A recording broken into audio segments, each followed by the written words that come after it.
Assalamualaikum warahmatullahi wabarakatuh. Kembali lagi di channel Berita Mistis. Untuk kisah kali ini masih ada sebuah cerita dari tulisannya M. Sidik Tanya Demit. Dan untuk kisah yang akan saya bawakan kali ini, sebuah kisah yang berjudul Misteri Gelap Seorang Kades. Sebelum kita lanjut ke ceritanya, tekan dulu tombol like video ini dan jangan lupa tekan juga tombol subscribe channel ini. Nyalakan juga lonceng notifikasinya agar tidak ketinggalan cerita-cerita lainnya. Buat teman-teman yang pengen berbelanja-belanja, nanti silahkan saja klik etalase yang ada di pojok kiri bawah, atau teman-teman bisa kunjungi link pembelian yang ada di kolom deskripsi. Dan seperti apa untuk kisah kali ini, langsung saja kita masuk ke ceritanya.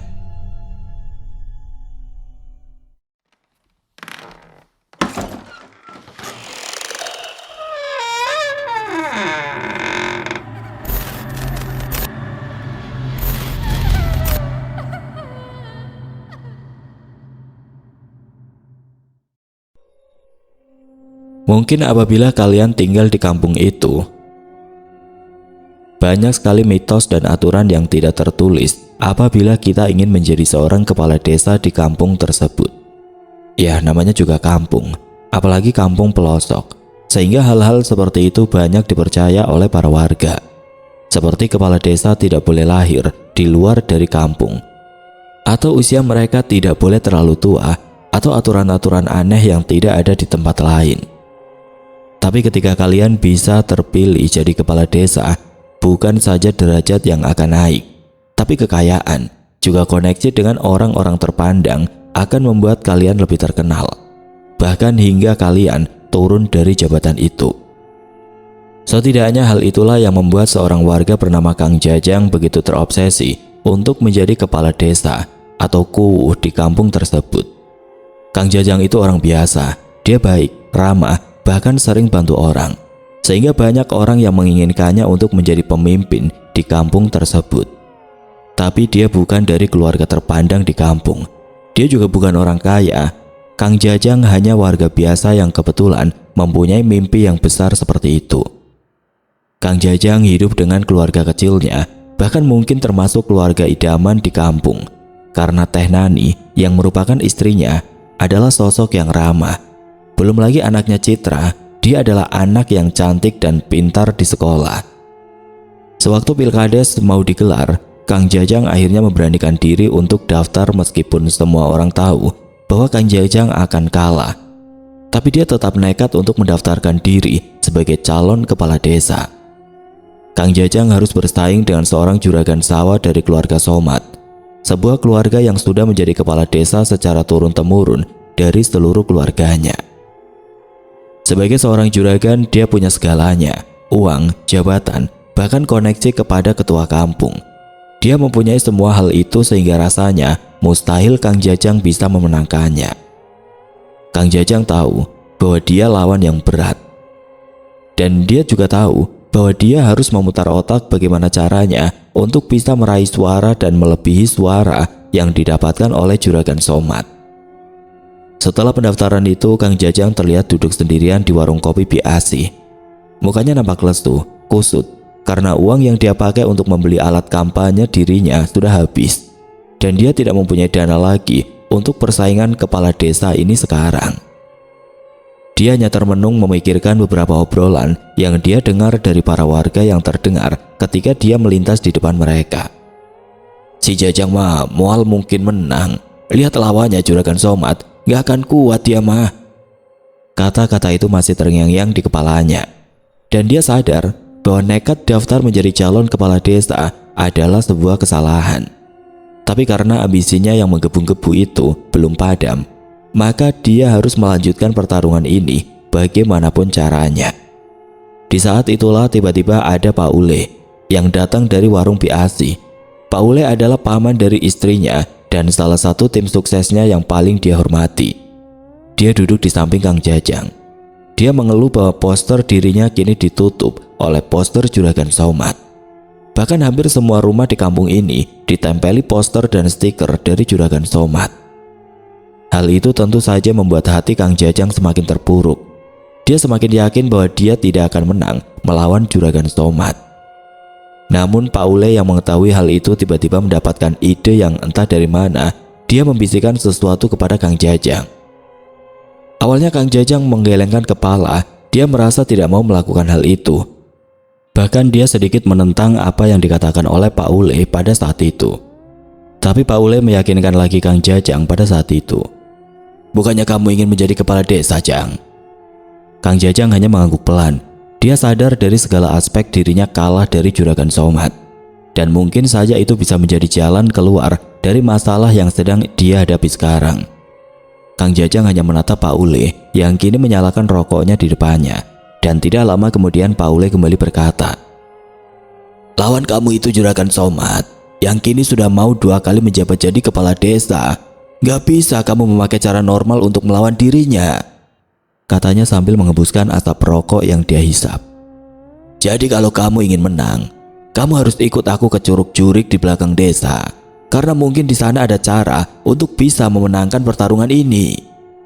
Kang Jajang hanya bisa terdiam. Semua orang kampung tahu Curug Jurik sebuah air terjun yang indah di siang hari. Namun hal itu akan berubah menjadi angker dan menyeramkan setelah malam tiba. Konon memang tempat itu sering dipakai oleh orang luar kampung untuk bertemu sosok yang bernama Dangyang.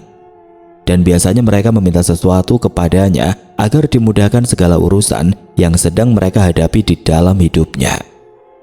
Kang Jajang tahu maksud dan tujuan Pak Ule untuk mengajaknya ke sana.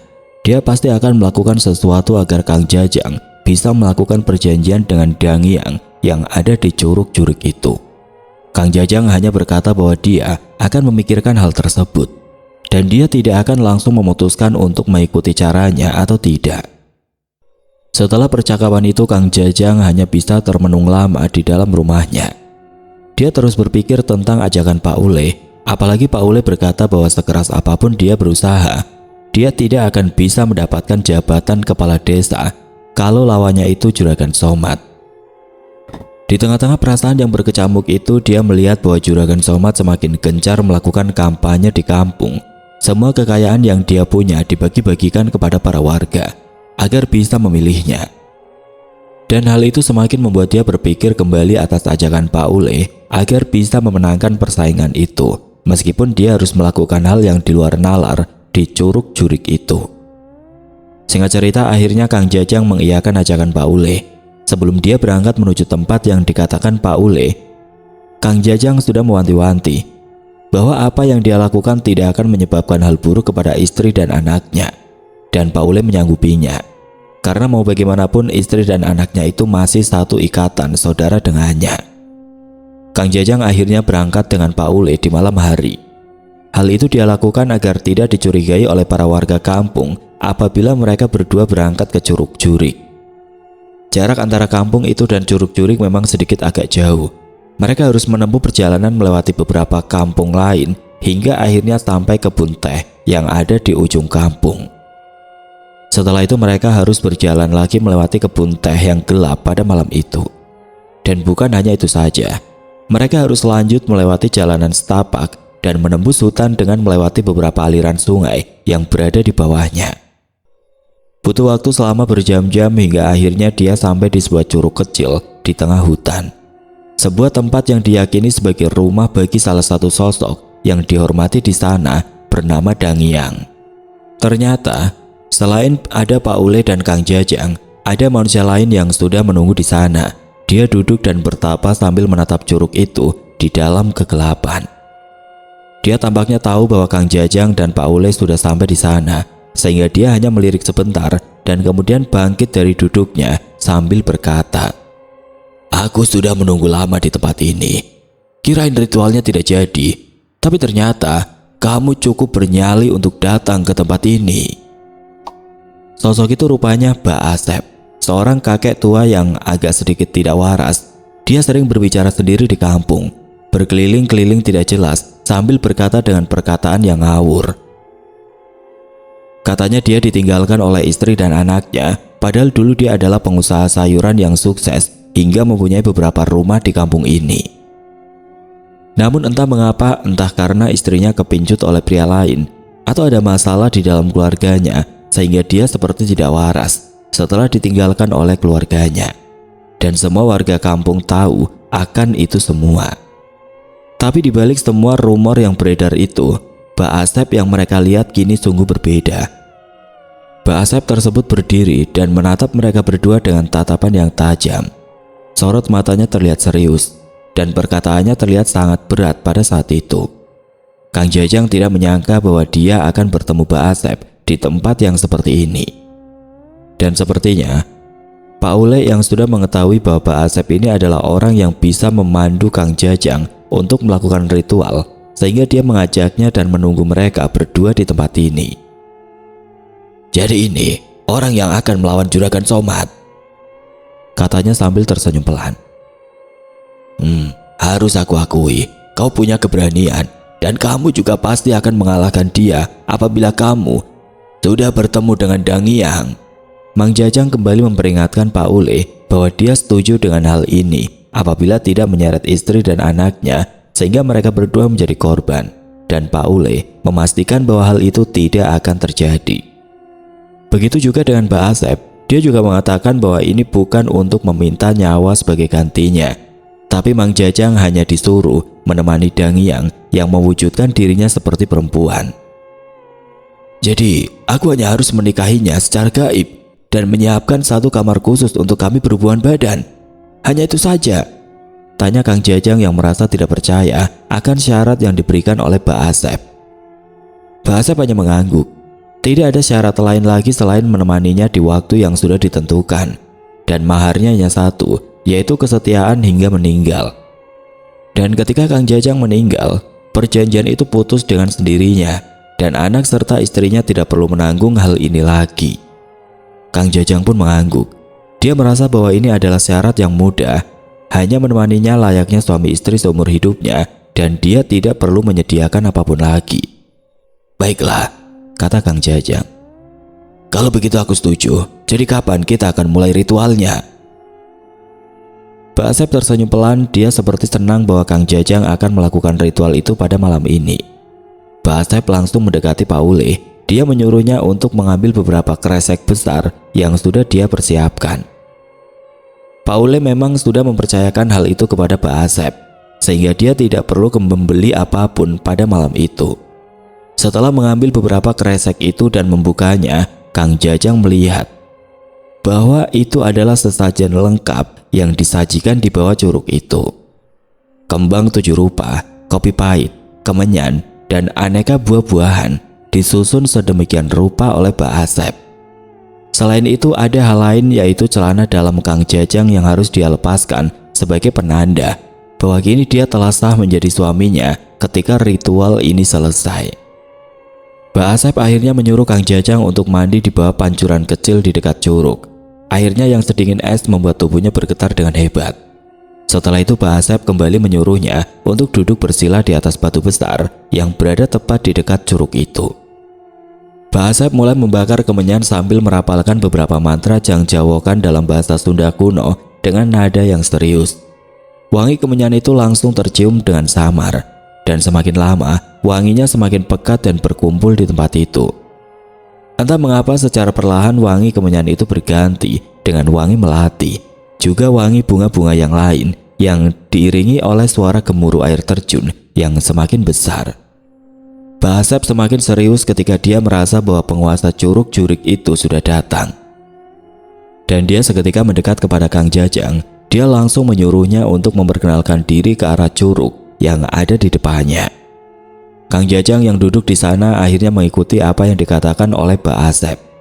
Dia mengenalkan dirinya dan meminta tujuan yang dia inginkan di depan curug itu.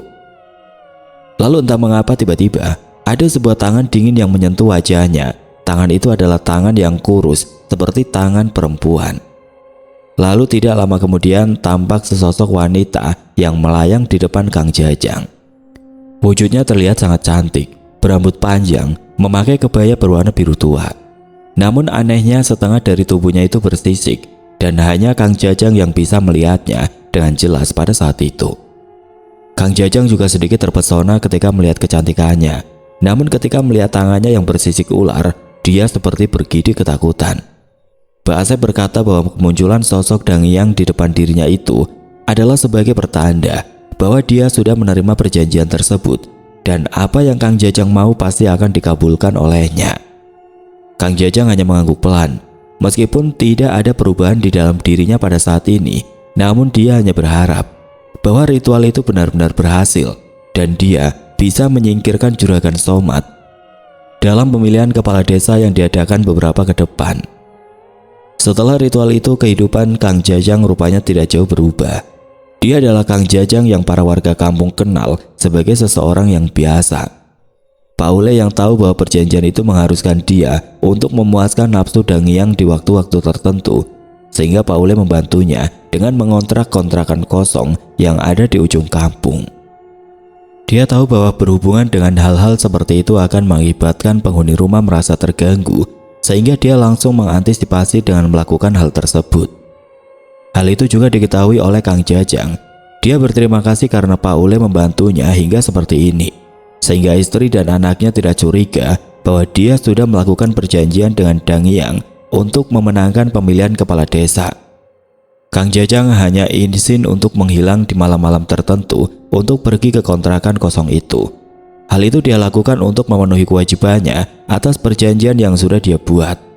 Dan setelah itu, dia kembali pulang dan kembali berkampanye dengan uang yang dia punya. Setelah Kang Jajang melakukan ritual untuk menjadi pemuas nafsu Dangiang selama beberapa kali di dalam kontrakan tersebut, akhirnya hasil dari perjanjian itu mulai terasa. Para warga kini mendadak menaruh empati kepada Kang Jajang, seperti ada sebuah bisikan gaib yang membuat mereka yakin bahwa mereka harus memilih Kang Jajang. Bahkan ada rumor yang beredar tentang Juragan Somad, sebuah rumor buruk yang entah siapa yang menyebarkannya, dan hal itu membuat mereka semakin tidak percaya terhadap Juragan Somad. Kang Jajang masih tidak yakin hal ini akan berhasil. Rasanya seperti tidak mungkin mengalahkan Juragan Somad yang dengan jelas membagikan sembako kepada warga, sedangkan dia hanya berkampanye seadanya. Kang Jajang hanya menaruh harapan bahwa perjanjian itu akan membuahkan hasil, dan itu hanyalah harapan satu-satunya yang dia punya sekarang. Tidak terasa hari pemilihan pun akhirnya tiba. Para warga yang awalnya akan menyangka Juragan Somad akan menang mendadak terkejut ketika hasil pemilihan itu keluar. Kang Jajang menang telak di sana, dan hal itu tentu saja membuat Juragan Somad tidak bisa berkata apa-apa. Bahkan dia protes dan berkata bahwa ada permainan di balik hal tersebut. Tapi Juragan Somad tidak bisa menemukan bukti yang memadai, sehingga protesnya ditolak dan Kang Jajang bisa menjadi kepala desa berikutnya. Kang Jajang akhirnya mendapatkan jabatan yang dia idam-idamkan, dan tentu saja dia tidak akan menyia-nyiakan kesempatan itu. Dia berjanji bahwa dia akan membantu warga kampung ketika dia terpilih, dan benar saja, dia melaksanakan semua janji-janji itu demi warga kampung yang kini dia pimpin. Irigasi yang selama puluhan tahun ini macet karena ada longsor di hulu sungai, kini langsung diperbaiki. Lalu proyek pembangunan jalan desa yang mangkrak secara tiba-tiba mendapatkan dana hibah dari kabupaten dalam hitungan bulan. Kang Jajang seperti dimudahkan dengan segala urusan yang menyangkut dengan pekerjaannya. Dia seperti dibantu oleh sesuatu yang tidak terlihat, sehingga semuanya menjadi lancar. Kang Jajang sekarang mulai paham bahwa perjanjian itu benar-benar bekerja, dan dia hanya perlu meluangkan waktu dalam satu malam untuk memuaskan nafsu salah satu sosok yang membantunya. Kini kondisi kampung secara perlahan-lahan mulai membaik, dan bukan hanya itu saja. Ketika Kang Jajang menjabat, panen di seluruh kampung mendadak melimpah ruah.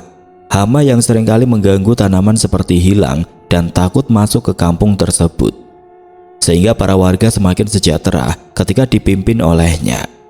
Hal itu tentu saja membuat Kang Jajang dieluluhkan oleh para warga kampung, dan hal itu pula membuat istri dan anaknya bangga akan keberhasilan kepala keluarganya yang berhasil membangun desa.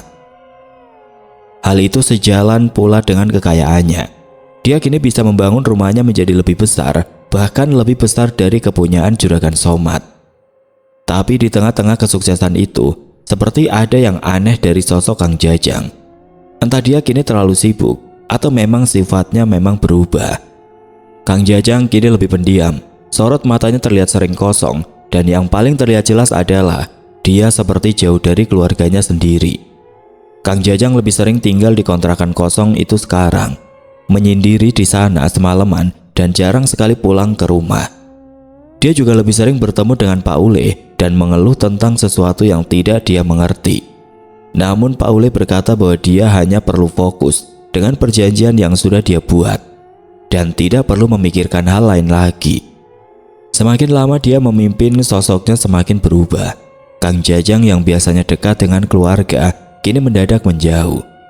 Dia seperti sengaja melakukan itu karena sesuatu yang dia sembunyikan. Bahkan kini dia seperti tidak dekat lagi dengan anaknya. Dia seperti canggung ketika memeluk dan mengajak anaknya jalan-jalan. Beberapa kali istrinya menanyakan perubahan itu dan dia hanya berkata bahwa dia terlalu sibuk memikirkan warga sehingga tidak sempat untuk memikirkan keluarganya sendiri. Selain itu, para warga seperti menemukan kejanggalan yang lain selama Kang Jajang menjabat. Tepatnya ketika ada pegawai kecamatan baru yang sedang memantau pekerjaan di kantor desa selama beberapa bulan yang bernama Lilis. Lilis adalah kembang desa sebelah. Anaknya masih muda, cantik, dan dekat dengan semua orang termasuk Kang Jajang. Karena dia dinas di kecamatan, dia seringkali harus datang ke kantor desa untuk memantau pekerjaan Kang Jajang dengan para stafnya di kantor itu. Lilis menganggap bahwa Kang Jajang benar-benar bisa membawa perubahan bagi kampungnya, dan tidak jarang dia memujinya atas kinerjanya sehingga dia kagum dengan sosoknya. Mungkin itu hanyalah pujian biasa sebagai orang yang berdinas di kecamatan, tapi pujian itu malah membuat Kang Jajang pucat. Bahkan dia seperti ketakutan ketika Lilis memujinya seperti itu. Benar saja, ketika Lilis selesai dengan pekerjaannya dan ingin melaporkan hal itu ke kecamatan, tiba-tiba sesuatu terjadi. Lilis jatuh dari motor tidak lama setelah dia keluar dari kantor desa. Kakinya patah, wajahnya terluka parah, dan dia harus dilarikan ke rumah sakit. Lilis berkata bahwa sebelum kejadian, ada sosok yang berdiri di tengah jalan dan menghalangi motornya yang melaju sangat kencang. Karena dia tidak ingin menabraknya, jadi dia membantingkan motornya ke arah kiri. Namun naas, motor dan dirinya jatuh ke jurang sehingga dia ditemukan tidak sadarkan diri oleh para petani yang menggarap sawah di bawah sana. Awalnya para warga hanya menganggap bahwa itu adalah kecelakaan biasa. Maklum saja, jalanan kampung yang penuh dengan hutan dan kebun, pasti ada sesuatu yang seperti itu muncul secara tiba-tiba. Tapi ternyata semua wanita yang mendekati Kang Jajang, baik itu yang datang karena meminta sesuatu atau hanya sekedar menyapa dan ngobrol, mereka mendadak didatangi oleh sosok yang sama, dan mereka benar-benar ketakutan akan hal itu. Hal itu juga rupanya terjadi di dalam keluarganya. Teh Nani yang merupakan istrinya kini mendadak menjadi kurus. Wajahnya yang selalu cerah dan ramah mendadak pucat dan lemas. Dia seperti kurang makan, karena ketika berada di rumah, Teh Nani yang merupakan orang yang suka memasak, seringkali memasak masakan Kang Jajang. Entah mengapa makanan itu cepat sekali basi, bahkan kadang berlendir dan bau, seolah-olah ada yang meludahinya ketika masakan itu dibuat. Tapi ketika dia membeli makanan di luar, makanan itu tidak mendadak basi seperti yang dia masak. Bahkan ketika dia memasak untuk Citra anaknya, masakan itu normal-normal saja dan tidak ada yang aneh dengan masakan itu. Anaknya pun kini menjadi aneh. Dari yang tadinya ceria kini menjadi penakut. Bahkan Citra seringkali menangis di tengah malam. Katanya dia sering melihat ada tante cantik tapi matanya merah dan terlihat marah kepadanya. Guru TK-nya juga pernah menunjukkan hasil gambar Citra ke ibunya, dan katanya setiap kali dia gambar, dia selalu menggambar keluarganya di berbagai kegiatan. Tapi itu dulu, sebelum Kang Jajang menjabat. Ketika sekarang setiap kali dia menggambar, pasti ada sosok lain. Sosok perempuan tinggi berkebaya berwarna biru yang berdiri tepat di belakang Kang Jajang.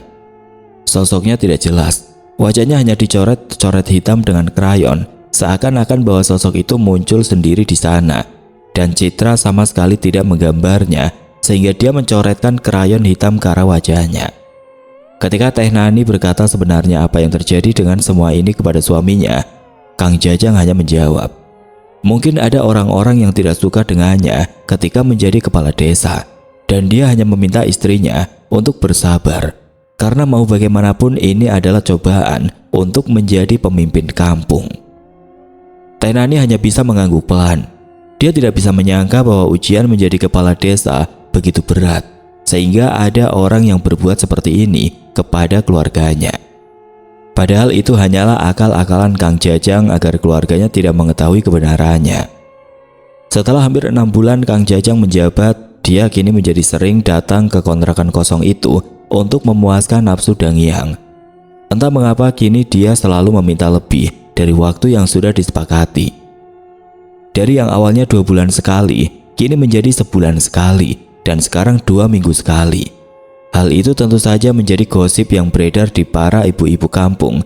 Entah apa yang dibicarakan oleh para ibu-ibu di kampung, namun ada gosip yang beredar bahwa kini Kang Jajang suka bawa wanita ke kontrakan itu.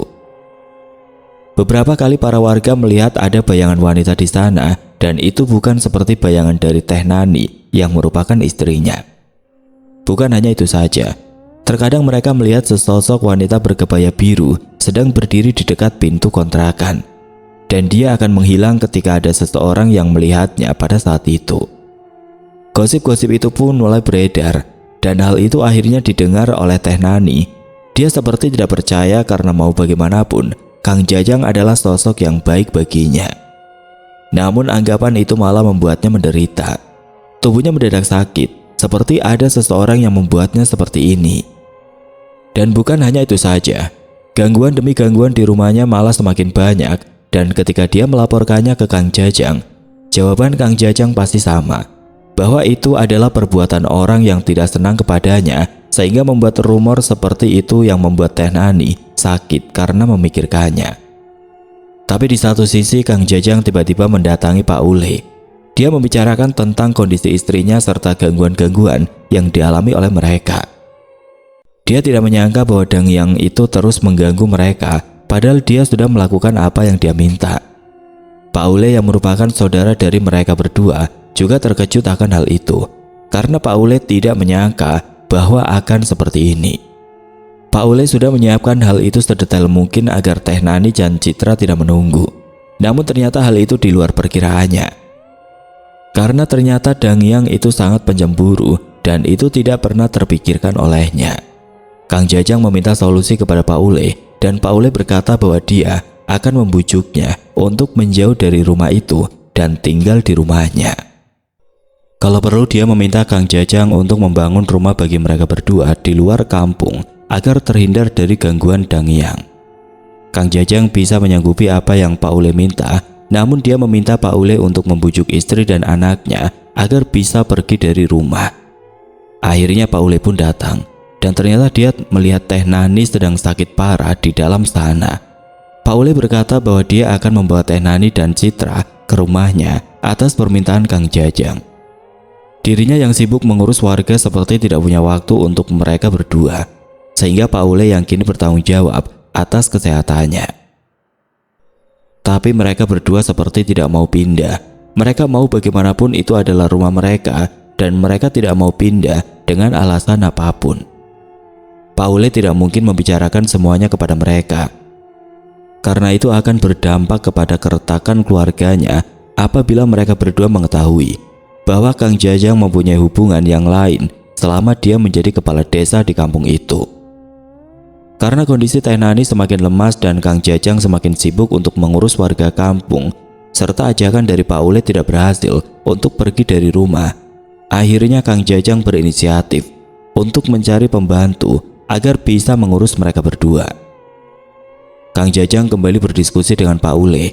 Dia berencana untuk tinggal terus-menerus di kontrakan tersebut apabila sudah mendapatkan pembantu, agar keluarganya tidak terkena imbas dari perjanjian tersebut lagi. Pak Ule setuju dengan usulan itu.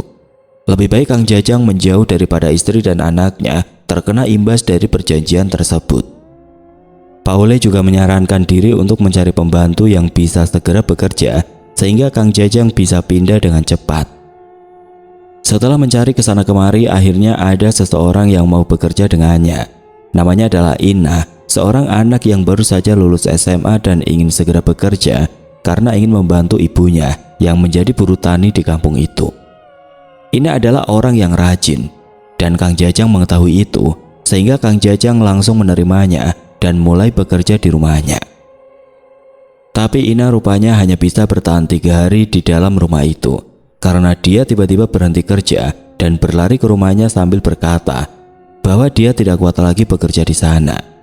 Dia bercerita kepada ibunya bahwa di hari pertama dia bekerja, dia mendapatkan tugas untuk mengantarkan berkas ke kontrakan itu. Karena berkas itu akan dia pakai persiapan tugas keluar kota bersama beberapa kepala desa yang lain. Namun tepat ketika dia selesai mengantarkan berkas itu dan kembali pulang ke rumah, dia melihat sosok perempuan yang sedang bersenandung di halaman belakang. Sosoknya duduk di halaman belakang sambil menyisir rambutnya dengan tangan. Dan ketika ia melirik ke arah jendela dapur, dia melihat bahwa wanita itu melirik ke arahnya. Dan dia menyeringai sehingga membuatnya merinding dan lari ke kamarnya pada malam itu. Bukan hanya itu saja. Di hari kedua dia ditampaki oleh sosok yang sama. Dia muncul tepat di kamarnya dan menatapnya dengan tatapan yang marah. Dan hal itu terjadi ketika dia selesai mengantarkan makan siang ke kantor desa untuk Kang Jajang. Hingga di hari ketiga, tepatnya ketika dia sedang membereskan lemari milik Kang Jajang dan Teh Nani, dia melihat bahwa baju-baju Teh Nani mendadak sobek di beberapa bagian. Sedangkan baju Kang Jajang tidak ada bekas sobekan apapun. Sobekan itu terlihat aneh karena seperti habis dicakar oleh sesuatu yang mengerikan, dan setelah itu pundaknya tiba-tiba ditepuk oleh sesuatu dari belakang ketika salah satu tangannya memegang baju Kang Jajang.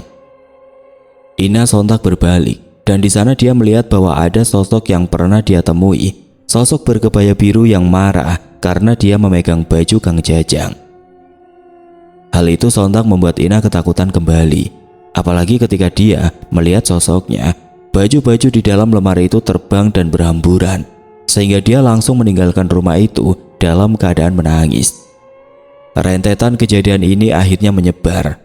Dari Lilis, Ina, juga Teh Nani dan Citra, semua yang ada hubungannya dengan Kang Jajang seperti mendapatkan teror. Namun entah mengapa hal itu hanya berakibat kepada para wanita. Sedangkan orang-orang lain seperti Pak Ule, juga para petugas desa yang laki-laki, mereka tidak mendapatkan teror tersebut. Hal itu tentu saja membuat para warga membicarakannya. Mereka merasa aneh karena setiap wanita yang dekat dengannya selalu dihantui oleh sesuatu, dan itu dibuktikan dengan beberapa orang yang sempat berkomunikasi dengannya. Bahkan Bu Asih yang merupakan pemilik warung pun pernah mengalami hal aneh itu. Tapi karena Kang Jajang sukses membangun desa, hal itu hanya menjadi obrolan semata. Para warga hanya menjadikan hal itu berbagai obrolan di rumah dan di warung ketika selesai bekerja. Setelah itu mereka kembali melakukan aktivitas seperti biasanya. Bahkan wanita yang sering warga temui di kontrakan itu hanya dijadikan angin lalu. Karena mau bagaimanapun Kang Jajang sudah sukses membangun desa. Sehingga hal-hal seperti itu hanya dijadikan obrolan semata bagi mereka. Karena Ina sudah pergi dan tidak mau bekerja kembali, dan selain itu istri dan anaknya butuh sosok orang lain yang membantunya, sehingga mau tidak mau Kang Jajang harus kembali pulang di sela-sela kehidupannya dalam mengurus kampung pada saat itu. Setelah Kang Jajang pulang ketika bekerja, Kang Jajang langsung pulang ke rumah pada sore itu. Dia seperti mencari waktu yang tepat agar istri dan anaknya tidak diganggu lagi oleh Dangyang ketika dia datang ke rumahnya. Di dalam pikirannya mungkin 1 atau 2 hari meluangkan waktu bersama istri dan anaknya tidak akan membuat Dangyang marah. Kang Jajang akhirnya meluangkan waktu untuk mengurus Teh Nani. Setelah itu ia bermain dengan Citra di halaman rumahnya. Dia juga memasak makan malam di dapur. Dia sudah memastikan bahwa 2 hari itu adalah hari yang aman baginya, sehingga Dangyang tidak akan mengganggu mereka. Tapi ternyata apa yang dia pikirkan salah. Karena tepat seminggu setelah kejadian itu, ada sesuatu yang terjadi dan menimpa istri dan anaknya. Tepatnya ketika dia harus pergi ke kota bersama Pak Camat selama beberapa hari, sehingga dia tidak bisa memantau apa yang terjadi dengan keluarganya pada saat itu. Teh Nani yang pada saat itu sedang menidurkan Citra di dalam kamarnya tiba-tiba merasakan hawa dingin yang merayap masuk ke dalam kamar anaknya. Itu bukan hawa dingin biasa, tapi hawa dingin yang terasa ganjil dan membuat bulu kuduk berdiri.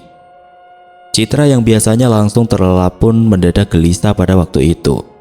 Dia menarik selimut tebalnya dan menutup tubuhnya agar dia tidak kedinginan. Teh Nani tahu bahwa akan ada sesuatu yang tidak beres lagi di rumah ini, seperti yang terjadi kepada Ina beberapa waktu yang lalu. Dan benar saja tercium aroma melati yang pekat secara mendadak. Aroma itu begitu menyengat sehingga membuatnya mual. Setelah itu dari kamar utama yang ada di sebelah kamar anaknya, terdengar suara pintu lemari pakaian suaminya terbuka dengan pelan. Hal itu tentu saja membuat Teh Nani terdiam. Bahkan Citra yang awalnya tertidur kini bangun kembali. "Siapa itu, Mah? Apakah Tete itu datang lagi?" katanya dengan nada yang pelan. Teh Nani memutuskan untuk diam di kamar anaknya dan tidak mau mengecek atas apa yang terjadi di dalam kamarnya. Hal itu sepertinya akan membuat dia aman, meskipun ternyata keputusan dia adalah kesalahan yang fatal. Karena ketika dia diam di kamar Citra, tiba-tiba ada aroma melati yang masuk ke sela-sela pintu kamar yang terbuka. Teh Nani yang panik langsung buru-buru menutupnya dan mengunci pintu kamar itu dengan erat. Teh Nani mencoba untuk menenangkan anaknya. Dia berusaha berkata bahwa semuanya akan baik-baik saja, meskipun dia merasa bahwa dirinya sedang diawasi oleh sesuatu yang menyeramkan. Dan tidak lama kemudian ada sesuatu yang berbisik di telinganya yang disertai dengan hawa dingin yang menusuk di sebelah kiri dirinya. "Kamu jangan sekali-kali mengambil seseorang yang menjadi milikku." Suara itu seketika membuat Teh Nani langsung memalingkan wajahnya. Namun di sana tidak ada apa-apa. Citra yang melihat ibunya panik seperti mulai menangis dengan pelan, dan di sudut ruangan, tepatnya di meja belajar Citra, melihat sebuah bayangan hitam yang pekat dan menggeliat membentuk sebuah siluet seorang wanita yang berambut panjang. Wajahnya nampak kosong, tapi Teh Nani bisa merasakan sorot matanya yang penuh amarah tertuju kepada mereka berdua. Brak! Tiba-tiba bingkai foto keluarga yang berada di dinding kamar Citra mendadak jatuh dan pecah, dan wajah Citra serta Teh Nani mendadak menghitam, dan hanya ada foto Kang Jajang dan dirinya yang ada di foto tersebut. Hal itu tentu saja membuat Teh Nani menjerit histeris, namun sosok itu malah tersenyum dan melayang ke arah cermin yang ada di sudut ruangan. Prang! Cermin itu retak. Pecahan kacanya berjatuhan. Teh Nani yang panik langsung melemparkan apapun yang ada di depannya sambil memeluk Citra. Dan Citra semakin menangis karena dia ketakutan atas apa yang dia lihat. "Pergi, dia itu milikku dan tidak ada wanita lain yang boleh mendekatinya selain aku sendiri." Dia berteriak seperti itu dengan beberapa benda yang berjatuhan di seluruh rumah. Dan setelah dia melakukan hal itu, sosoknya mendadak menghilang dan meninggalkan rumah yang berantakan itu menjadi hening dalam sekejap. Rupanya teriakan yang dilakukan oleh Teh Nani menyebabkan para tetangga berdatangan. Mereka menyangka bahwa Kang Jajang dan Teh Nani sedang bertengkar hebat, sehingga mereka mendengar teriakan seperti itu. Namun ketika melihat Teh Nani yang ketakutan sambil membawa Citra yang sedang menangis, para warga akhirnya tahu apa yang sebenarnya terjadi di dalam rumah itu. Kabar tersebut akhirnya diketahui oleh Kang Jajang ketika dia kembali lagi ke kampung. Istri dan anaknya mendadak hilang dari rumah, dan Pak Ule yang dia temui berkata bahwa Teh Nani diganggu Dangiang sehingga menyebabkan dia keluar dari rumah tersebut dan kini sedang berada di rumah saudaranya yang jauh dari kampung ini. Kang Jajang tidak bisa berbuat apa-apa karena dia tahu bahwa perjanjian itu tidak bisa dibatalkan, sehingga dia hanya memberi pesan kepada Pak Ule untuk membantunya mengurus Teh Nani dan Citra. Namun belum juga seminggu dari kejadian itu, tiba-tiba ada kabar bahwa Teh Nani meninggal karena serangan jantung ketika ingin ke kamar mandi. Dia seperti melihat sesuatu yang menakutkan di saat-saat terakhirnya karena dia jatuh dengan kedua matanya yang melotot tajam. Teh Nani akhirnya kembali, namun kini hanya jasadnya saja yang datang untuk dimakamkan. Kang Jajang menemani proses pemakaman itu dari awal sampai akhir, dan terlihat seperti ada penyesalan yang terlihat jelas di wajahnya. Rumor tentang dirinya yang melakukan perjanjian akhirnya tersebar juga entah dari mana. Dan itu membuat para warga mengerti kenapa setiap kali ada wanita yang mendekatinya, pasti diteror sesuatu yang tidak mereka mengerti. Seminggu setelah pemakaman, keluarga jauh Pak Ule datang untuk menjemput Citra. Pak Ule yang mengetahui itu ingin membawa Citra lebih jauh agar tidak diganggu kembali. Dan hingga saat itu, Kang Jajang seperti menjalani kehidupannya di kampung itu sendirian. Dia dihormati oleh para warga, sekaligus ditakuti oleh mereka. Para ibu-ibu atau wanita merasa enggan mendekatinya karena para warga tahu pasti akan ada sesuatu apabila mendekatinya. Bahkan semua staf desa pun kini hanya diisi oleh laki-laki, karena Kang Jajang juga berusaha untuk menjaga agar tidak ada korban dan teror lagi setelah istrinya meninggal akibat perjanjian ini. Hal itu terus berlanjut hingga dia terpilih 2 periode, bahkan hingga dia tidak menjabat lagi. Perjanjian itu terus melekat hingga dia meninggal. Citra akhirnya kembali setelah Kang Jajang meninggal sebagai pewaris tunggal dari Kang Jajang. Karena dia mempunyai pengalaman buruk akan beberapa warisan yang diturunkan kepadanya, termasuk rumah yang dulu dia tempati.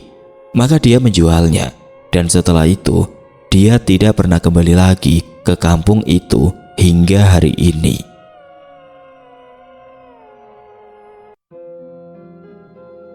Oke teman-teman, sekian untuk kisah kali ini. Bagaimana menurut kalian tentang kisah ini? Tulis komentar kalian di kolom komentar.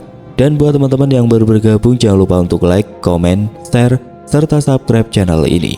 Dan nantikan kisah-kisah horor berikutnya tetap di channel Berita Mistis. Wassalamualaikum warahmatullahi wabarakatuh.